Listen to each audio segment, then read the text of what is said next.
தி Avengers infinity வார் மூவியில் வந்து doctor strange versus எப்படிமா ஒரு பிக் ஃபைட்ஸ் நடந்திருக்கும் 1 vs 1. இந்த ஃபைட்டில் வந்து எப்படிமா வந்து ஈஸியாக ஜெயிக்கிற மாதிரியே காட்டியிருப்பாங்க. டாக்டர் ஸ்ட்ரேஞ்ச் வந்து ரொம்பவும் கஷ்டப்பட்டு, அதாவது போராடியும் தோற்று போகிற மாதிரி தான் காட்டியிருப்பாங்க.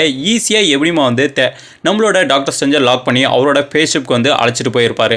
ஆனால் நம்மளோட டாக்டர் ஸ்ட்ரேஞ்ச் வந்து அதே இன்ஃபினிட்டி வார் மூவியோட எண்டிங் ஃபைட்டில் தேனோஸ் வர்சஸ் டாக்டர் ஸ்ட்ரேஞ்சுன்னு 1 vs 1 ஃபைட் சீன் நடந்திருக்கும். இந்த ஃபைட்டில் வந்து டாக்டர் ஸ்ட்ரேஞ்ச் வந்து 4 இன்ஃபினிட்டி ஸ்டோன் வச்சிருக்கிற தேனோஸவே போட்டு பொழந்து எடுத்திருப்பாரு.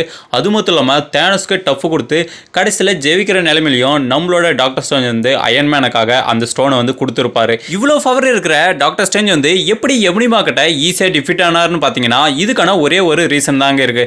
ஏன்னு பார்த்தீங்கன்னா நம்ம டாக்டர் ஸ்ட்ரேஞ்ச் வந்து தேனோஸ் கூட ஃபைட் பண்ணதுக்கு முன்னாடி வந்து 14 மில்லியன் அவுட்கம்ஸ் வந்து பார்த்துருப்பாரு. இந்த 14 மில்லியன் அவுட்கம்ஸ்லையும் எப்படியெல்லாம் மேஜிக்கை யூஸ் பண்ணுறதுன்னு மற்ற ஸ்ட்ரேஞ்சு கிட்ட வந்து இவர் வந்து கற்றுக்கணும் இருப்பார். இதனால தான் நம்ம தேனோஸ் கிட்ட அவ்வளவு பவராக